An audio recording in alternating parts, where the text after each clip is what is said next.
Hey, Welcome to episode 21. 21. 21. Wow, that's pretty good. Yeah. That's 20 more than I thought we'd do. Okay, so what do we have on today's show, baby? Today's show we have the original soundtrack for The Great Muppet Caper.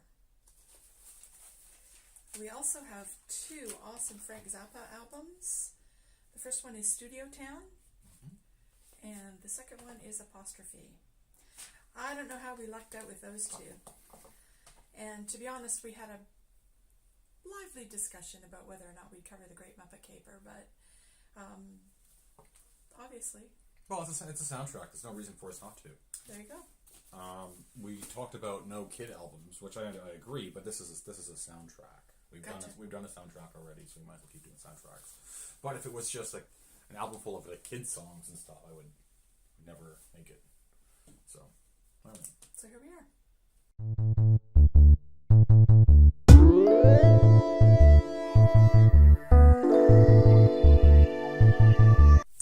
So, The Great Muppet Caper, original soundtrack. It's a mystery musical comedy film. The Great Muppet Caper is the second live-action Muppet film. Intrepid journalists Kermit, Fozzie, and Gonzo snag an assignment reporting on a British jewel heist, and hilarity ensues.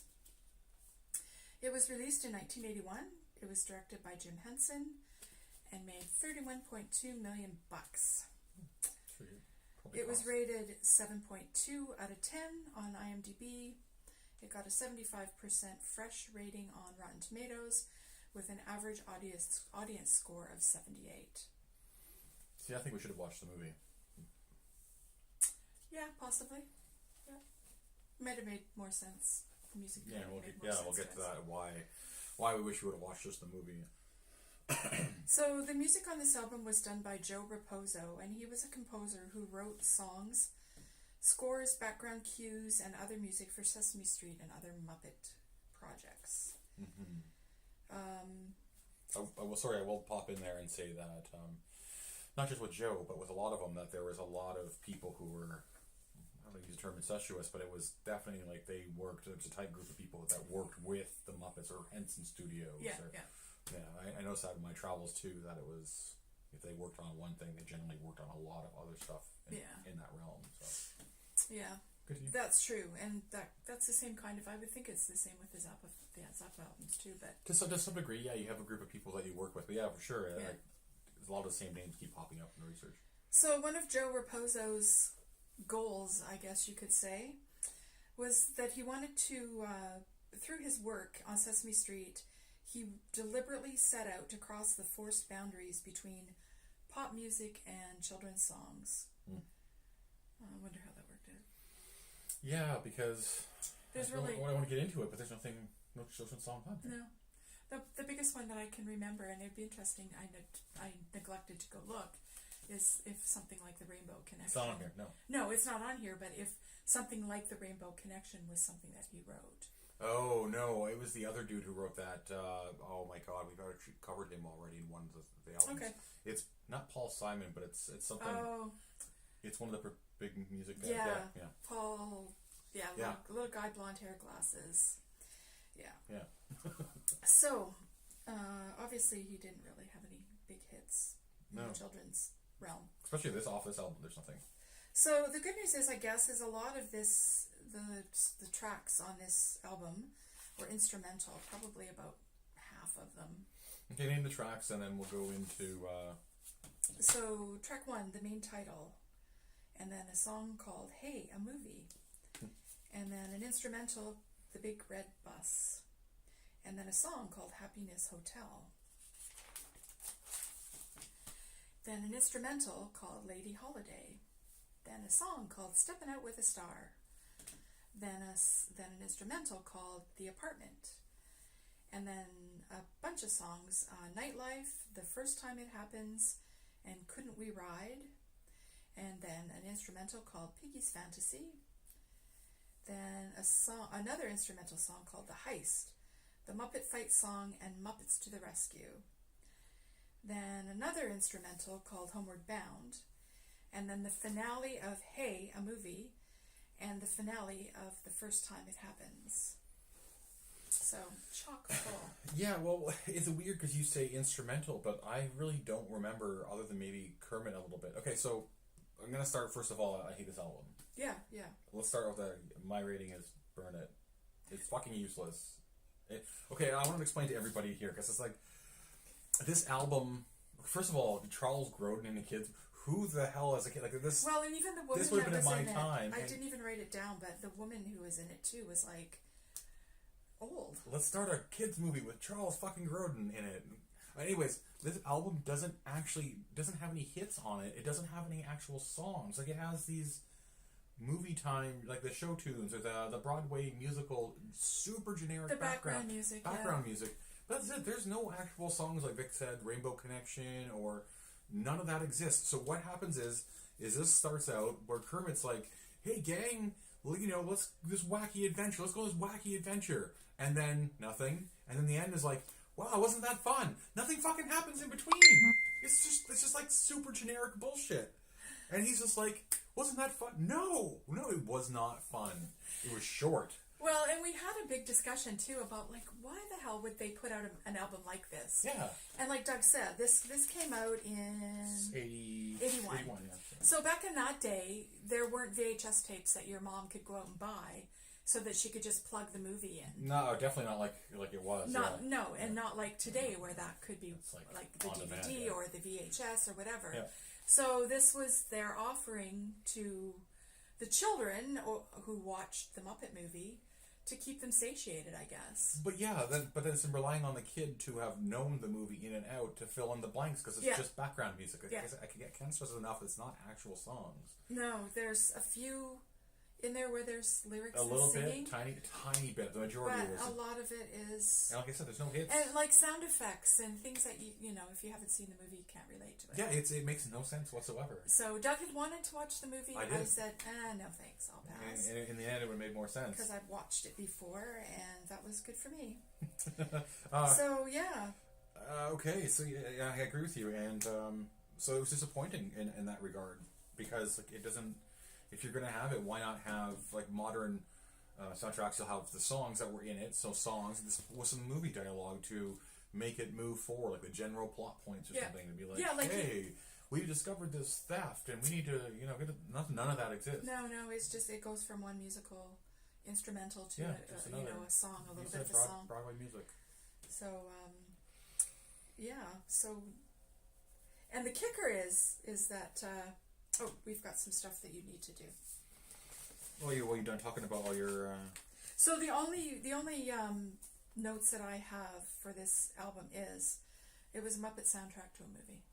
Yeah, I honestly, and in the most basic sense, it is for sure. So parents, if your kids are interested in a Muppet Caper, great Muppet Caper, go out and buy the DVD. Yeah, get the movie. And for sure. Way better. Don't waste your money on the album. Because I'm sure people... It's weird, because I'm sure that there was musical numbers and the puppets were singing and shit. No, it's not nothing on here. It's so weird. It's a shell. It's like a framework for a soundtrack. Yeah. It's not even a soundtrack. Okay, me, I guess? Yeah, album art, condition of the vinyl. Okay, yeah, it's an original run, 81. Like you said, it's got a hole punch, so obviously it was reduced. Flimsy, like everything about this is the case is flimsy, the album is like paper thin. It's one of those ones where I feel like I just push my thumb through it if I push hard enough. It is in good condition. It's in great condition. Okay, that was the next thing is that cover it's overall, other than that punch, it's in great condition. This is in good shape. The corners aren't bashed in.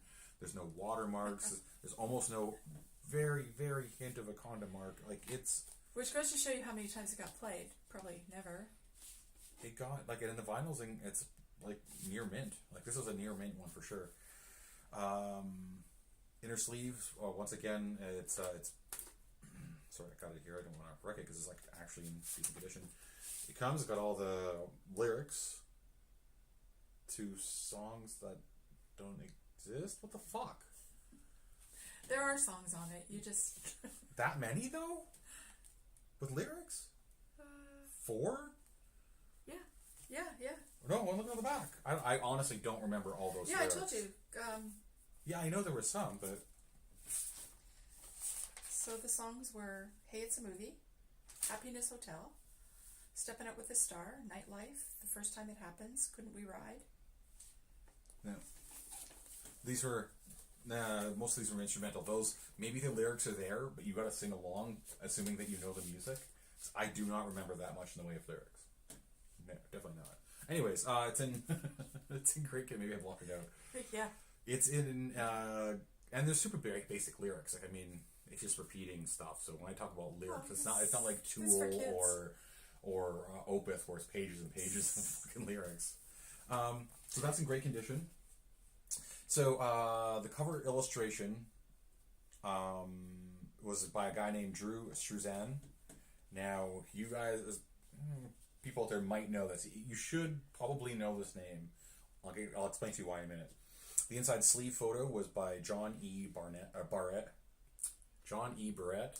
And the album design was Michael K. Frith, which I'll say for both Drew and Michael K., once again, just in a generic scope, same as what you said, they work with Henson Studios almost exclusively to a point. And then, like I said, they stayed within. So, like you said, all their photos generally end up being done by the same people. Music, shit like that. They like to keep it in house once they found a crew that they like working with. Yeah. Very staunch about it. Okay, the guy Drew, who did this, he is responsible for so many movie posters you don't even fucking know. All the Star Wars posters, actual movie posters. He did all the. This is actually just drawing. This is an illustration. Oh, wow. Yeah, that's like, if you look at it, you can actually, it's all illustrated and all drawn in by, like... Oh, cool. All the Star Wars, all the indies. So the only cool thing about it is the record cover. Yeah, like that's it's weird, because that's what I mean. They have all these people who have incredible talent, and then it's such a mediocre offering. So, Star Wars indie, Back to the Future. He's also done book covers, collectible figures. This dude is, trust me, you might not know it, but he's all up in you. So this is one of those ones where it's a rabbit hole. Oh, the album covers too that you've got listed there. Black Sabbath, Bee Gees, Iron Butterfly, Roy Orbison. Like, this fucking guy's done a lot, and it's great work too. Like, I did not know that, but I really like it. It's because I think the cover is the best thing about this album by a long shot. John E. Barrett. He's in-house photographer for Henson, Sesame Street, Muppets since the 70s. And he runs Henson Studios Photog division. You can check him out at johnebarrett.com. And Mike, which is the last guy on here, he's a former executive VP, creative director for Henson Henson Productions. Started out as a children's book illustrator and moved on to National Lampoon, and actually quite a few National Lampoon's people end up doing this. Cool. Like the other guy too, the first guy, Drew, he was also started out doing National Lampoon's illustrations.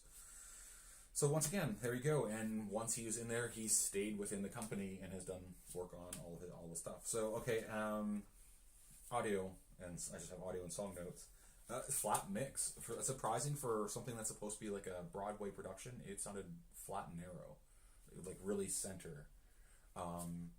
Occasionally when the music's tried to kick up, it tried, but it was really just center. Honestly, I think this is a mono recording for the most part. Because it's most like, I mean, and when they're singing or whatever, it's just stereophonic. Yeah, this is what it says? No, it just says an original soundtrack recording. So it sounded like an old radio. The songs are super generic. Like I said, it's like one big song. Don't remember the movie. It's just typical music stuff. The only reason I knew it was Miss Piggy's big dance number is because there was suddenly tap dancing sounds. Oh, yeah. For no fucking reason. And somebody actually made those sounds with, like, tap dancing shoes.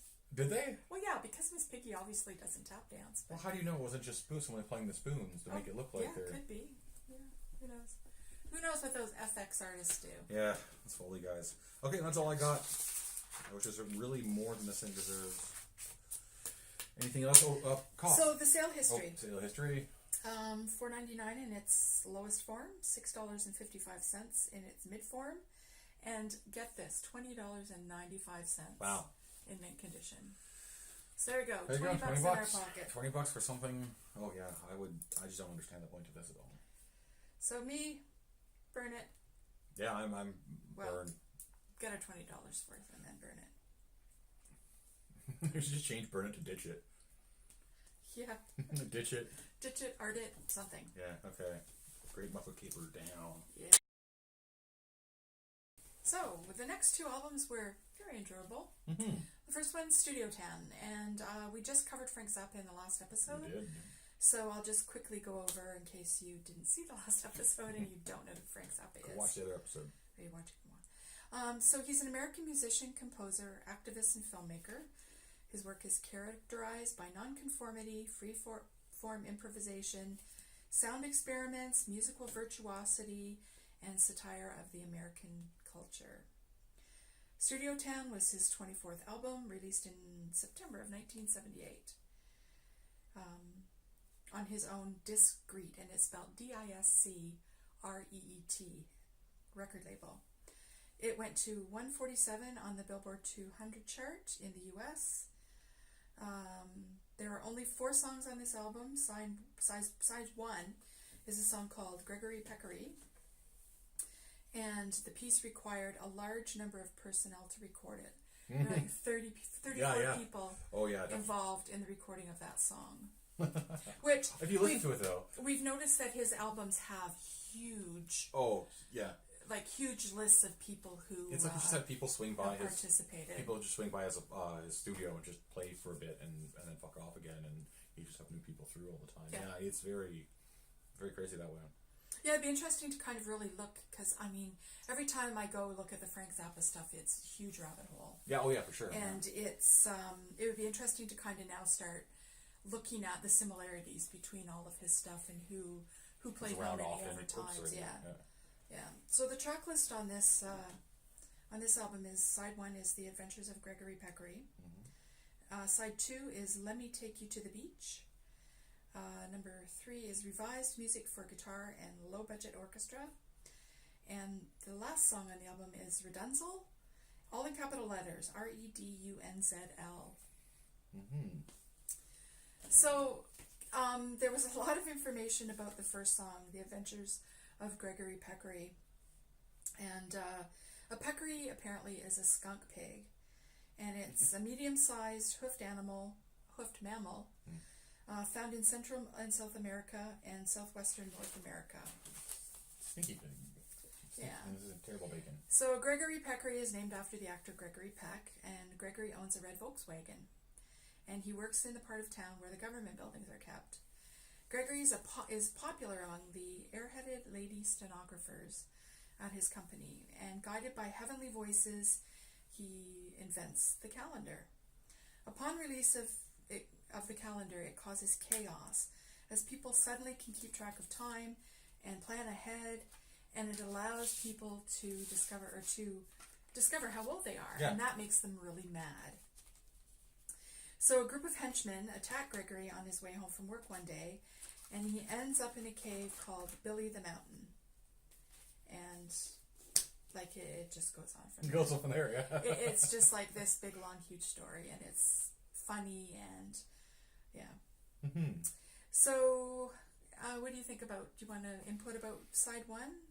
Yeah, since you've heard listed off, of course. Side 1, but the whole thing in general. Do you have more about the other side? Yeah, I do. For side 2, it's much different. Mm-hmm. Oh, it is. It's an instrumental journey with jazz and rock and calypso notes. It's fun and constantly switches it up between all different musical genres. Mm-hmm. It's so fucking trippy. That's but in a good way.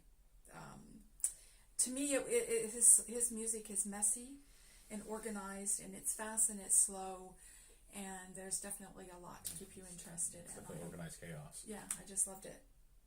So those are my notes. Yeah, I'm with you on I love it too. Actually, I'm not. There was parts of Gregory Peccary that I liked, but as a song, as a whole side, the whole side of the album. Yeah, it's all right. Like I said, there are parts of the song that I really like, but like you said, the second side is where it's at. The second side is fucking great. Yeah. I have no problem with any of listening to any of that again. Like you said, it's a psychedelic prog rock, blues, jazz. Wrong. ... Yeah, you're wrong. Yeah, it's so many things that it's impossible to just to put into a container. But yeah, I remember at one point we thought the neighbors were going to come knocking again because I had at one point really just turned it up because there's just this great, so much great bass. Yeah, and guitar work. He uses such and a good mix too. Like it sounded good. And he uses all kinds of not necessarily instruments, but things that make clunky noises, and so much uses of the xylophone and like a lot of quirky little sounds and just from like you said, from everyday objects, household objects. It might not even be and it's funny because Reznor did that quite a bit with the double album. That's one of his influences. Yeah, so that's exactly. So it could be just like something as simple as having some rusty nails in a box and shaking something like that. Yeah, and that's what he was all about. And we've seen interviews with him, and he talks a lot about that, about how it's about being different and using different things to make different sounds, and he really does do that. Yep. So yeah, I was gonna say, because I'm gonna kind of my notes, because I already talked about the sound. Sound mix is okay, decent sound, decent bass, no pops and scratches. It was clean. It's in good condition. Are we in that part right now? Yeah. Sorry. Other than a tiny bit of condom mark here. Once again, this is actually in really good condition. The vinyl's like new or near mint, whatever the standard is. Sounded good. I actually thought it was a little bit of popping on the backside near the end, but that's just probably because it needed a clean. I didn't really clean this. For me, I said, I wish the lyrics had been posted or printed on the inside of the sleeve, because there's something on the inner sleeve. It's just a generic. I wish it had been lyrics. I'd like to have fallen along with some of the, especially Gregory Peccary. I'd like to have followed the story along. They're easy enough to find, so well, maybe... Yeah, but they weren't in 1973. No, but now they are. Oh, yeah, so for sure, yeah, but... We could go back and listen to and look at lyrics. I'm just trying to use what's given to me. Yeah, exactly. So, but yeah, other than that, so I said, she said, beside the lyrics, I said, it's jazzy and proggy. I said, it's like a free-for-all at poetry night at college. It says one song on side A is Zappa in a nutshell. So like, although I didn't necessarily like Gregory Peccary, but that's kind of Zappa. Yeah. That's like there's a bit of everything in there. I said there's some crazy frenetic shit going on. Same as you. The second side just decidedly different than the first side. Yeah. It was less kind of like zany, but it was more heavy blues. Honestly, I'm gonna say some of it kind of borders on a heavier kind of metal. Yes, it's very, very metal in the second side. There was some really heavy guitar in there. Yeah. Like it reminded me of like guitar. a Sleep or something like that, where it's just that stoner metal, that heavy. Yeah. So that kind of surprised me a little bit. Yeah. Loved it. So that's when I ended up turning it off. It's So okay, so I'm just going to cover the top of the. So 78, original run. Near mint. This is my little bit of mark there. No paper, as paper sleeve, which really good. No water damage, no mold. So the art director was somebody named John Kabalka. I know. I do try and say these names beforehand. So in my brain, then I start looking at it. I'm like, oh, am I saying that right? He's worked with Zappa before, but he's worked as an art director on lots of different artists. Like this is one of those ones where I could fucking pages and pages of stuff that he's done. And this is a really cool album cover. But he's not the artist who did it. The art director is just the guy who puts it together. I'll get to the and I agree with you about the illustration. Yeah.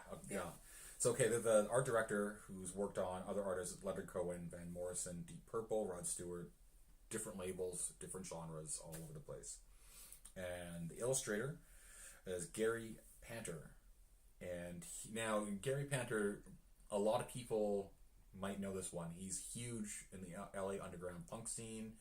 He works with New Wave Comics. So if you see that shit, you'll be like, oh, I know his stuff. So he did this. So he's cartoonist, illustrator, painter, post-underground, New Wave Comics. Actually, notable work, he worked and actually got awards or Emmys for Pee-wee's Playhouse set designs. Oh, cool. Worked with a ton of different labels, especially LA punk underground labels he's huge with. And he's done with like Discreet, which is these guys, EMI, Geffen. Now I put a thing on here. Now, Duckman, how that looks so similar to the style of Duckman, which is also, besides using Zappa's music, has Zappa's kids in it. But I can't find. That's right. But I can't find Dweezil's in it. Yes. And I can't find. There's no connection between this and Duckman, even though the style is so fucking similar. Oh, that's interesting. Yeah, I love the picture on the back too. It's like a Yeah, I have to say, I've been and- kind of get away from the actual just reviews of it, and this one's got a couple that I like. I like the Muppet Caper, even though it's a garbage album, and I like this one a lot too. I love that. Yeah. So he pioneered that Jesus, that style. So when you see a lot of that stuff from like the late 80s, early 90s, that's kind of like that, and that's him. Yeah, because I'll try and post some more of his stuff when we're talking about it, because we haven't really come across many album covers that have been interesting, and this one's that was definitely interesting. Yeah, like you said in the back. And too. of course, it's Zappa. And I like that it's like it doesn't seem like it's like directly on the. Oh yeah. It's kind of off. Carries onto the back. So yeah, it did that, and like I said, I couldn't find any other obvious connection between him and Duckman, but Duckman has a very similar animation style to this, so it's crazy to me. And yeah, that's it for me. So what did you got in terms of history? For the sales history. Yeah. $3.93, $12.56, and in mint condition $17.03. I think you're getting pretty close. It slays me that this is worth Less? like $10 less than that Muppet movie. Yeah, I agree with you. Oh, crap. This is way better. Okay, no, not 10. It's $20.95 and this one's $17.03. It's still a So little it's bit close, older. but still. You think this one would be a little bit more in demand? Yeah. Any final thoughts on this one? No, This is in my. Oh, I don't know if we actually gave it a rating, but it's like in the play again. Yeah. Whatever. In collection. Yeah, this is definitely.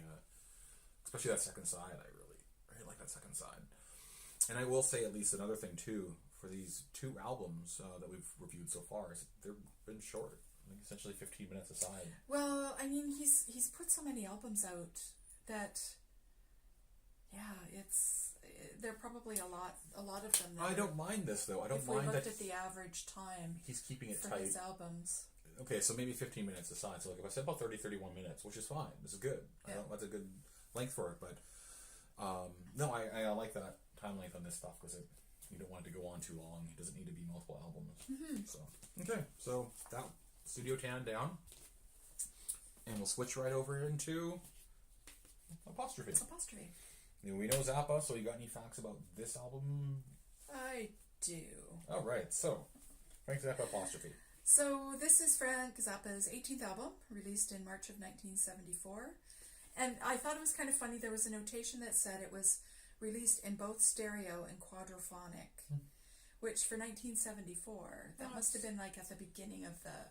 Quadraphonic, but just, I would say towards the beginning of that. Availability of that sure. kind of sound. This album it still to this day remains one of Zappa's most commercially successful albums in the US. It was certified gold and peaked at number 10 on the Billboard chart. Mm-hmm. There are 24 musicians that played on this album. Yeah, I just want to show people, starting from this drums here, all the way down to here. And then 13 production staff. And then from here to here. So that just shows he employs a lot of people. Yeah, he employed a lot. Yeah, I don't know if they got paid for it, but he definitely, yeah, that's pretty crazy. So there's a song on here called Don't Eat the Yellow Snow, and it was the first of 3 Zappa songs that hit the Billboard charts, and it peaked at 86. And I have to admit, it is one that I have heard lots before. Oh, for sure, yeah. If you've heard a Zappa song, it's probably Don't Eat the Yellow Snow or Joe's Garage. Or, there's another one on here that I think I heard. Can't read my writing again. Nanook Rubs It. I think that's part, but that's all. Yeah. Let's continue. So side A, the track listing is Don't Eat the Yellow Snow, Nanook Rubs It, St. Alfonso's Pancake Breakfast, Father Oblivion, Cosmic Debris. And Cosmic Debris is probably one a lot of people know too. And Cosmic is spelled Cosmik. Yeah. Side B, Eccentrifugal Fours. Centrifugal Force. Yeah. Apostrophe. Fours. Uncle Remus and Stinkfoot. So the first side with Don't Eat the Yellow Snow and Anouk, it kind of, the first side is kind of a theme for that, and Nanook is about an Eskimo, and yeah. Yeah, sorry, I'm just looking at my notes just because like I'm trying to think about it too because yeah, once again, another fucking great album. I enjoyed both sides, and I'm gonna have to say though, although Don't Eat Yellow Snow and stuff, I think I might have liked the second side to touch more. Again, I could be wrong about that. Yeah, I enjoyed the whole thing. The whole thing, yeah, I'm with you on that. It's funny because the familiarity of Don't Eat the Yellow Snow, and then they're just so quirky, and the lyrics are so not just quirky, interesting, but the musicianship is such a high level. Like it's quirky and chaotic, but like you said, everything is there and it makes sense and it adds up. But yeah, it's one of the other things too about this is that when we talked about this before, why even name songs? Because this one rolls, so the songs roll into the next. Yeah, and that's one of my things that. And I don't think it's a bad thing though. But songs just run into each other. Yeah, because we're listening to it. I'm like, damn, I like this song, but it was like, I thought it was just early on, but we're already into St. Alfonso's Pancake Breakfast. And it's like, oh, holy shit. Yeah. But I like the second side for sure. Like fucking Apostrophe is a great song. Yeah, I have some notes beside that saying hard driving rock. Rock, yeah. And okay, so yeah, I'm with the collection. I like this album. This is good shit. Yeah. This is another keeper. Oh, definitely, and one that we'll listen to again for sure. Yep. So I'm just gonna go take a look at my notes here. So, same thing: blues rock, jammy prog, always zany. Yeah, I just songs blend together, not in a bad way. Yeah. There's almost no point in figuring out what individual songs are called. Yeah. And I found my next one was Zappa must include all lyrics because once again. Oh, that's funny because I have some similar notes to you. Oh, do you? Yeah. So I just I was like, I love these albums. They're funny and quirky, and everyone is a huge production. So much thought went into them, and then they're absolutely brilliant. Mm-hmm. These songs just run into each other. Many times you don't know where one stops and the other begins. Which is good, though. I like that. Yeah. It gives it a flow. Yeah. All these albums should come with lyrics, although they would be so easy to find today on the internet. Yeah. So very bluesy, very jazzy, some rock, good music, great lyrics. Yeah. And once again, I have it down here. So besides that, so the Apostrophe is a fucking great song. And then underneath of it, once again, it had elements of heavy blues and almost metal again. Yeah. It's funny that the back sides of the two albums that we listened to here, they have a couple of songs where he's like, yeah, turn that up. Yeah. It's just melt your face off kind of stuff. So no, it's kind of interesting to hear that because he definitely has his, at the same time he jumps around, but he's also got his kind of wheelhouse. Like, it's kind of weird. His imagination is just astounding. Yeah, no shit. It's just, it's like I said, we talked about it before. It's like Prince. It's just, they get in the studio, dump stuff out, just put it down because it's coming out essentially too fast. They don't care for it because they're just like, just get this shit out of my head, get it out, put it down, and then later on it comes out and it's like massive, successful. People love it, whatever. Yeah. So, but anyways, I'm. Is that me now for the rest of it? Yep. Okay. 74 Canada original run. I have very good condition, no rips, no smushed edges, no mold, water, very little condom mark. The inner sleeve is generic or blank. The album really, I give it a tiny bit of a clean, but it's in great condition. Front photo is by a team called Emerson Lowe, and it's a whole. They have done a lot of shit that it's impossible to discern who did what. And so, anyways, I'll get to those guys. And it's a great picture.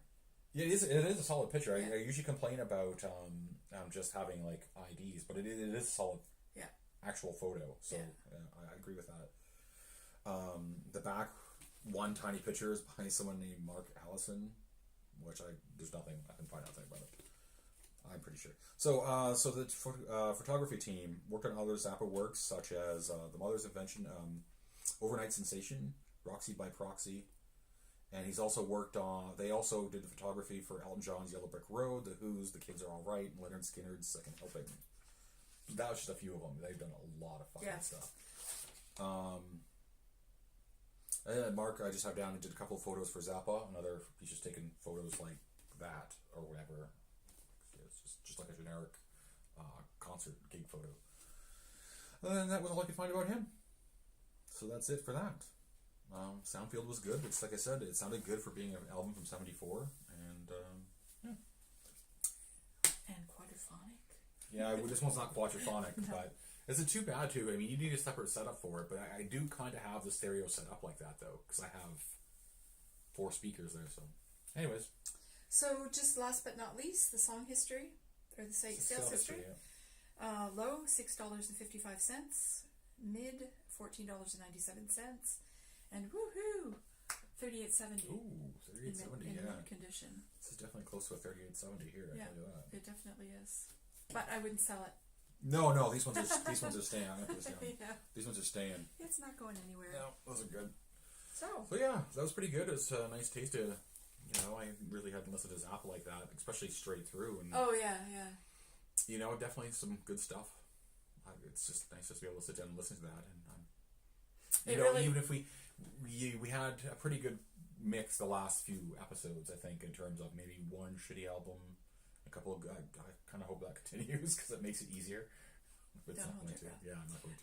And listening to these albums so close together, like the 3 Zappas, really kind of makes you realize what kind of a genius he really was. Yeah, and they were out of order too. We listened to him and it's really sucky that he's not around making music today. Yeah, but it'd be interesting to see what he'd be doing. I don't even know if he'd be alive still. That's the thing, though. I mean, yeah, who knows? Different universe, different multiverse will have that answer for us all. Yeah. All right. We're out. Bye. See ya. So follow. Oh, before we go, wait a sec. Hold on. Follow. We're on Twitter. Yeah, hit us up on the Twitters. For us there. Our TFCS1. Yeah. I can't think about it. I should probably write it down. Actually. Just blurt it out. Yeah. Okay, check us out there. Follow us there, and you can interact. And if you want to leave messages on YouTube, which we never seem to get, or just get in terms of notifications, or really ever seem to respond to. Really, Twitter is the best if you want to get a hold of us. Yeah, that's true. And hit the bell if you want to know when we're recording another one or releasing another episode. Yeah. And we'll see you next time. Okay. Bye. Real time. See ya. Thanks for watching. Yeah.